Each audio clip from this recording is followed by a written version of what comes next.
on, Shonen fans, it's SuperKamiGuru9000. I'm Corey, and this is my review of Bleach Chapter 460. If you're looking for action this week, then you're in luck, because you got 2 for the price of 1. Although one of the fights was a little bit shorter, but that's the one that's at the very beginning of the chapter. Although we finally do get to figure out what Ikkaku is up to. You remember, the bald one? And he's up against Mo Shishigawara, who's that one Fullbring guy who we're not really sure if he's a member of Execution or not. But he's the one who has those brass knuckles that he uses, like, it's like a jackpot ability, where there's like a probability whatever he hits, it can do a lot of damage. And there's a cool bit where he actually does punch Ikkaku in the shoulder, and he completely dislocates it. But in, you know, badassery that is Ikkaku, he actually fixes his shoulder by just flexing his muscle. It's really, really awesome. And that's pretty much the end of that fight in general. The other epic battle that took place this week was between Renji and Jackie Tristan.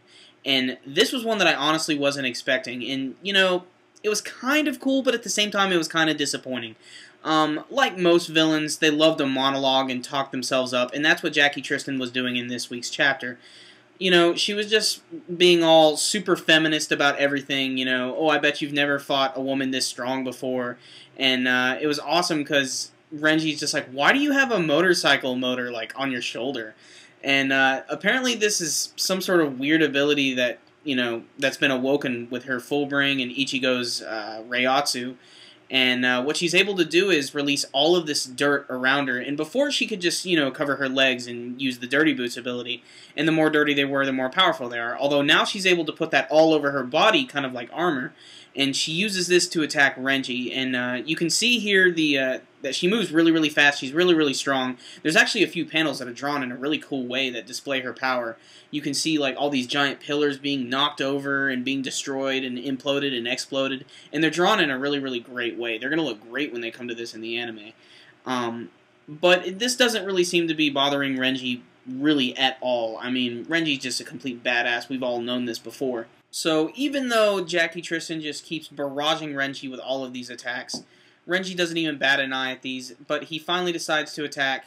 And you know what he does? He doesn't even use his sword at all. He just uses the hilt of the sword and slams it right into the stomach of Jackie.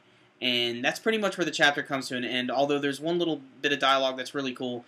Renji basically said for the last 17 months he's been training to defeat Aizen, so you know he's been doing some really, really serious training, and this is truly a testament to his ability. And that is pretty much the end of 465. In all fairness, this week's chapter of Bleach was pretty damn good. It didn't feature Ichigo, it didn't feature Ginjo, which was the big fight that's obviously going to be happening here, and it skipped Byakuya altogether, and it just went to these other guys. But it was still pretty cool. I'm glad to know how everybody's been paired up at this point. Particularly, I was glad to see Ikkaku again, just because he's such a interesting character. He's a badass in his own right, but he has all these really, really funny moments. Like, I loved when he flexed and was able to relocate his shoulder. That was just hilarious. I love that you could see the little sparkly thing happen on his bald head. You know, that definitely made me laugh. But the stuff with Jackie Tristan, you know, like Giriko before her, going down really easy and with very little effort. I don't think it's going to be over that quickly. Renji hasn't even activated his Shikai sword yet, so he's obviously not even trying here. So it's just an easy fight, it seems, so far for everybody, all the Shinigami anyway. And if this is how good Renji's doing, you know Byakuya is just going to rape the floor with Tsukishima whenever that comes to fruition.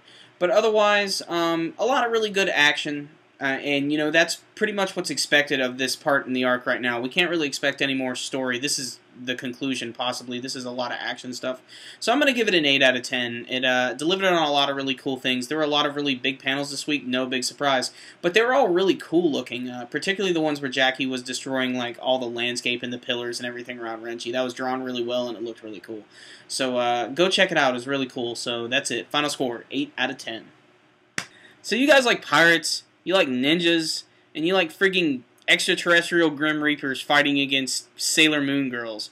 But you don't talk about Gundam a lot. I love Gundam. And that's why I'm doing my retrospective series. I'm watching the entire Gundam anime series from beginning to end. That includes all the original stuff and all the alternate universe stuff. And I'm bringing it here for you. It's my little retrospective where I just basically give my thoughts about each one. And I just finished my 6th one, which is 0083 Stardust Memory. You can find it up here, and you can find the links to all the other ones in that video too. So please, give those a watch.